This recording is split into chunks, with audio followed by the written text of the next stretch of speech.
اور تاکہ عقلوں والے نصیحت حاصل کریں۔ اللہ تعالیٰ قرآن میں بات ہی عقلوں والوں سے کرتے ہیں۔ اللہ تعالیٰ ہمیں عقل عطا فرمائے، رشد و ہدایت عطا فرمائے، تاکہ ہم قرآن کو سمجھ سکیں، اس کے مطابق عمل کر سکیں اور اس سے نصیحت حاصل کر سکیں۔ آمین۔ انا بے شک فی خلق السماوات آسمانوں کے پیدا کرنے والارض اور زمین کے، وقت لاف اور بدلنے کے، لیلی رات کے، والنہاری اور دن کے، والفلک اللاتی اور کشتی تجری جو چلتی ہے، فی البحر دریا میں، بما ساتھ اس کے، ینفع کے جو نفع دیتی ہے، الناسا لوگوں کو، اما اور جو انزل اللہ نازل کیا ہے اللہ نے، من السماء آسمان سے، من ماء ان پانی، فاحیا پر زندہ کیا بہ الارض اس کے ساتھ زمین کو، بعد موتیہا اس کی موت کے،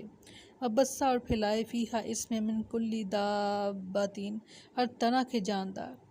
و تصریف اور چلتی ہیں ریاحی ہوائیں، والسحاب اور بادل، مسخر ہیں،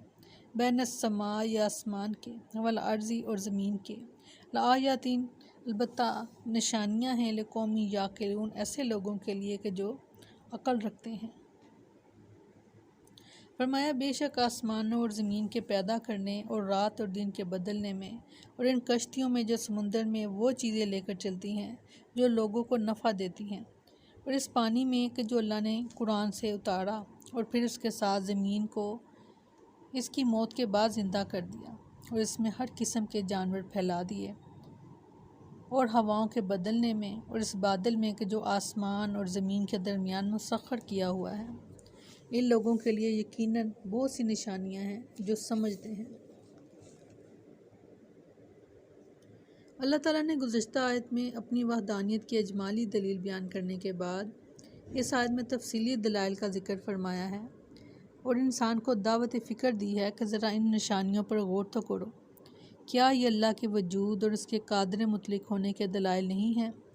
آسمان کی بلندی، اس کی وسعت و پنہائی، اس میں شمس و قمر اور ستاروں کی دنیا، زمین کی پستی، اس کا ہموار ہونا، اس کے پہاڑ، اس کے سمندر،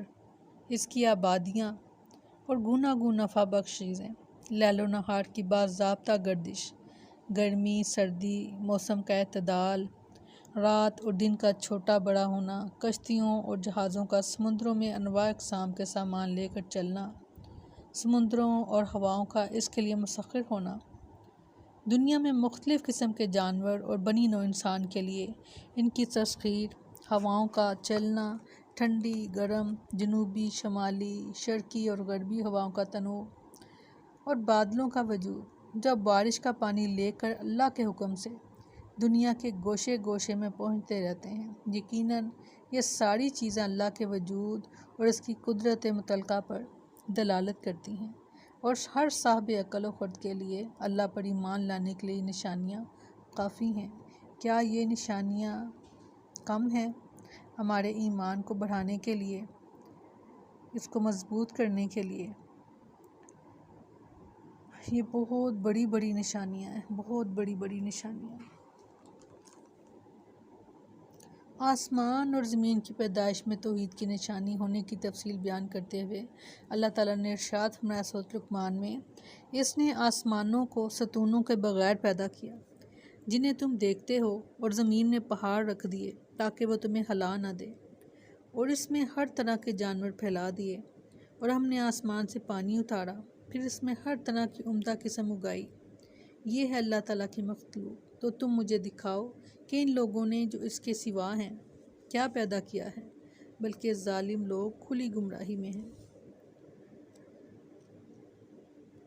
دن رات کے بدلنے میں توحید کی نشانی ہونے کی تفصیل بیان کرتے ہوئے اللہ تعالیٰ نے ارشاد فرمایا سورۃ اعراف میں کہ بے شک تمہارا رب اللہ ہے جس نے آسمانوں اور زمین کو 6 دن میں پیدا کیا، پھر وہ عرش پر بلند ہوا اور رات کو دن پر اڑا دیتا ہے، جو تیز چلتا ہوا اس کے پیچھے چلا آتا ہے، اور سورج اور چاند اور ستارے پیدا کیے اس حال میں کہ اس کے حکم سے تابع کیے ہوئے ہیں۔ سن لو، پیدا کرنا اور حکم دینا اسی کا کام ہے، بہت برکت والا اللہ جو سارے جہانوں کا رب ہے۔ سبحان اللہ، سبحان اللہ، اللہ اکبر کبیرہ والحمد للہ کثیرہ، سبحان اللہ بکرۃ و اصیلا، سبحان اللہ، سبحان اللہ۔ سورہ یاسین میں فرمایا، اور ایک نشانی ان کے لیے مردہ زمین ہے، ہم نے اسے زندہ کیا اور اس سے غلہ نکالا تو وہ اسی میں سے کھاتے ہیں، اور ہم نے اس میں کھجوروں اور انگوروں کے کئی باغ بنائے اور ان میں کئی چشمے پھاڑ نکالے تاکہ وہ اس کے پھل سے کھائیں، حالانکہ اسے ان کے ہاتھوں نے نہیں بنایا، تو کیا وہ شکر نہیں کرتے؟ پاک ہے وہ جس نے سب کے سب جوڑے پیدا کیے ان چیزوں سے جنہیں زمین اگاتی ہے، اور خود ان سے اور ان چیزوں سے جنہیں وہ نہیں جانتے۔ سبحان اللہ۔ آج آپ سب کا یہ حق بنتا ہے کہ آپ اللہ تعالیٰ کی نشانیوں کی طرف غور و فکر کریں اور دیکھیں، اللہ تعالیٰ کی ذات کو پہچانیں